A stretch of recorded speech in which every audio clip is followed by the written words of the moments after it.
can you please comment regarding Kevin Gianni's recent interview with Susan Schenk about her experiences, why she didn't do well on a raw vegan diet. Okay, let's get into it.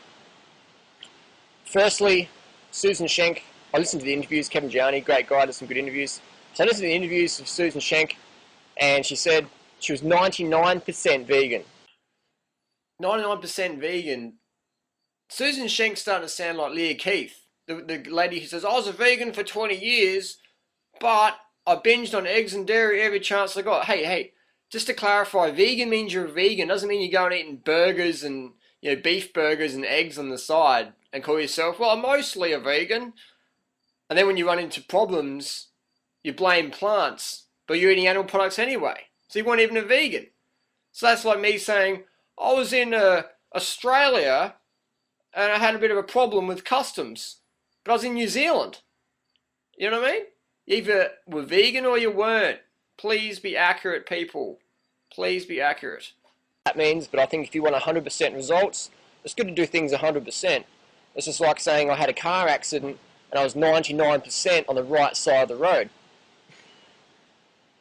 Next point is Susan said she had a high carbohydrate diet, but if we look at what Susan actually did eat, it was a very high fat diet.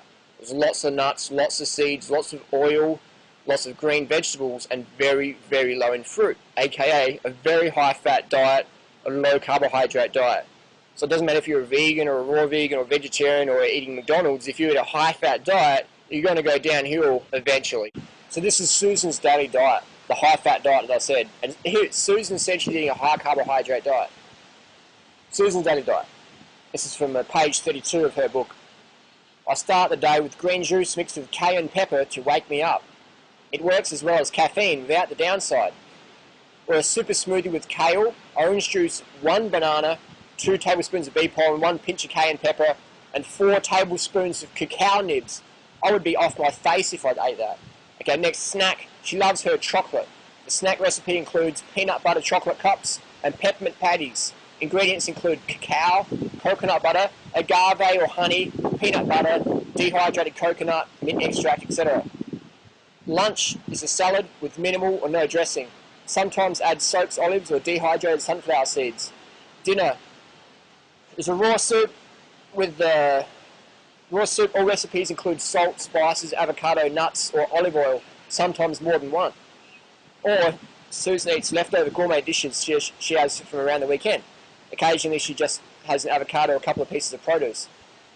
So that's fat for breakfast, fat for lunch, fat for snacks, fat for dinner, with a few stimulants in there from the cacao and the cayenne pepper. So no wonder Susan Schenk said when she was on a 99% vegan diet, she experienced mental fog, fatigue, irritability, and depression, and her binge-prone tendencies that made her want to eat a caloric-restricted diet. And I don't blame her, because I couldn't survive on that high-fat, stimulant, low-carb, fruit-phobic diet. I'd go crazy as well. So I don't blame her for failing on that. Nobody can live on that diet. This is insane. It's dangerous. It's a dangerous diet. And no wonder people are going, I did a raw vegan diet, 99%, and I went AWOL, mate. It's like, yeah, you will when you're eating so much fat. Plant fat's better than animal fat. It's better than cooked, but it's still, you don't want to have too much of it. Lots of carbohydrates from sweet fruit, and that is the secret to a raw vegan diet. Not this fruit-phobic, drug-dependent, fatted out, or Hollywood craziness. And Susan Schenk quoted a study done by Stanley Bass. Stanley Bass put some mice on a fruitarian diet, and the mice went crazy and ate each other, and they ate the brains of their fellow mice compatriots. And Stanley Bass formed the conclusion that a fruitarian diet isn't good for humans. And Susan Schenk said, that makes no sense at all. But why? Because mice and rats, they're carnivorous, they'll eat each other. So to conclude that humans can't be fruit eaters because mice can't is to make the same conclusion that humans should eat other humans because mice eat other mice. It makes no sense at all. If you look at the amino acid requirements of a mouse or a rat, they require 10 essential amino acids. Humans only require 8 essential amino acids. Next point, Susan said she had to eat eggs because she had low B12. But she never had her B12 levels tested before she went on this 99% vegan diet. So it's, it's like me saying, I left my wallet at someone's house, and when I got the wallet back, there was some money missing. And then someone says, well, how much money was in there to start with, Harley? And I'm like, I don't know, but I think it must have been a lot of money. You know, it's like saying, oh, I've got B12 deficiency, but I didn't have it checked beforehand, but I must have been okay before. I've got friends who eat raw animal products every day, almost every meal, and we've checked their serum B12, and it's always been low. We've checked their homocysteine, some of them, and it's always been high. So if raw animal products cured B12 deficiency, then we wouldn't see people with B12 deficiency who eat raw animal products, but we do. We see it a lot. Also, Susan Schenk in the photo, she's holding bananas. But she says bananas are bad, so why not hold up a picture of a dead fish or half a pig's head? And so I find that quite interesting. And another point is Susan Schenk's not even an athlete. She's probably a lovely lady. I've never met Susan. I'm sure she's a lovely lady. I'm sure she's watching this, so pay attention if you are, Suze. She's not even an athlete, and she's saying she didn't get enough protein on a vegan diet. Me, you know, running marathons and winning 24-hour mountain bike races, I've cycled over 170,000 kilometres as a vegan. So when someone, a non-athlete, says, I didn't get enough protein, I have to ask, how many grams of protein were you getting as a 99% vegan? And how many grams of protein are you getting now? And 100% of the time, the answer is, I don't know. So how can we really objectify if we don't even know? Another thing I find is that when people do drugs, you know what I mean, like cacao or ayahuasca or smoke a lot of the bongs, I think their mental clarity in giving health advice is a bit skewed. So I say, if you want to give health advice, great, but put down the bongs, put down the magic mushrooms, put down the acid trips, put down the ayahuasca, put down the peyote, and all these things, and start clarifying your brain rather than being on a drug high before you give health advice. And that's my little secret there. So again, just because someone eats meat or does drugs doesn't make them a bad person. You know, my mum eats meat, I'll still love her. But the reason why I'm speaking out about this is because I want people to get the right information when they go on a plant-based diet, so they don't end up doing a Susan Schenk and doing a 99% vegan and doing a high-fat diet when they think they're doing low-fat and just hitting rock bottom. Another point is Susan believes in breatharians. You know what I mean? So once you believe in breatharians, you're going downhill already. There's no such thing as breatharians. People say, Harley, what about Jas Machine? It's like Jas Machine got debunked on 60 Minutes in Australia years ago. You know, Wiley Brooks says eat Big Macs and drink Diet Coke. Just visit his website. So breatharianism's BS. Absolute BS. It's just another form of anorexia in the health food movement. So that's my advice, is take advice and people getting the results you desire. If you want to be a fit, healthy vegan or raw vegan, take advice and fit, healthy, raw vegans versus people who are doing drugs, who are 99% vegan or who are vegetarian vegans and whatever that means. So again, you know, it's just take advice and the people getting the results you desire and judge by results, not by theory. And some people say, Harley, you shouldn't judge people. You should just be accepting and just be quiet and just stand there and say, yay, you know, just whatever. I say, no, I'm not going to do that. I'm going to judge because I expect people to judge me. I judge others. Judging is an innate human desire. If you don't judge, you die. And people say who they don't judge, that's BS. They're either lying or they're boring. So I say judge, question what's encouraged, and just look closely at what people are doing, you know what I mean? Ask for objective information versus subjective. So Susan said to Kevin Jani, she talks about how she craved eggs and she ate them for B12. And then Kevin Jani says, did your B12 levels go up? And Susan Schenk says, no. Interesting, that one. Susan says we've been eating meat for 2.5 million years. Well, how come you can't just walk up to an animal and bite it in the face like a real carnivore can?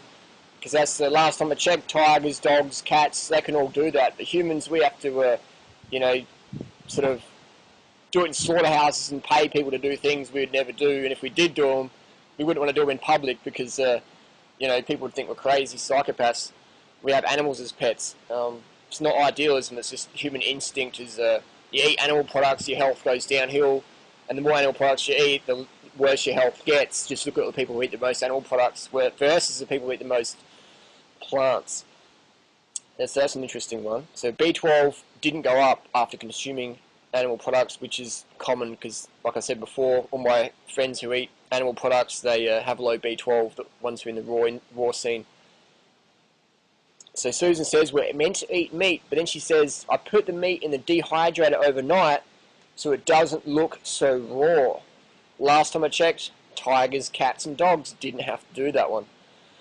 Again, Susan says she ate a 99% vegan diet and got a B12 deficiency, but she's 99% vegan. Interesting. She never had her B12 levels checked before she started her 99% vegan diet. So, you know, who knows what we can think. And she said, Susan says, I felt a lot of brain fog and my memory was going downhill.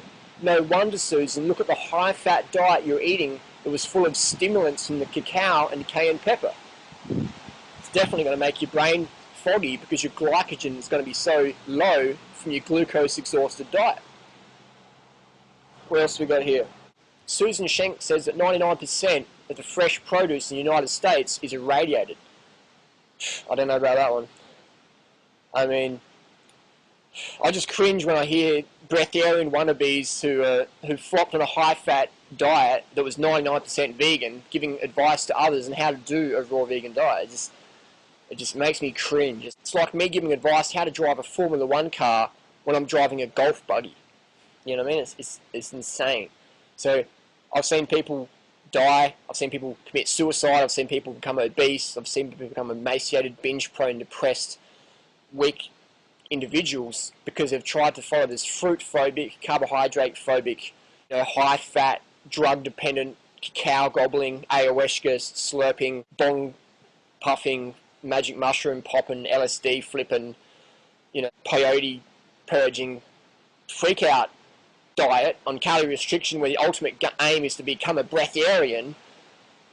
You know, I got to say something, you know, because I'm sick and tired of people becoming sick and tired of these crazy fad diets where fruit's the enemy, but eat as much honey as you want and don't have to do any exercise, just sit down and eat heaps of raw meat and steak and you'll become super fit. Well, hey, you know, I advise people, look at the people in the health movement today who are the fittest and, you know, the strongest. And what are they? They're the raw vegans, they're the vegans, people on veganbodybuilding.com, or, you know, myself doing all the bike races, or Mike Arnstein doing all the running races, and Scott Spitz and Scott Jurek, the ultra-marathon vegan athlete.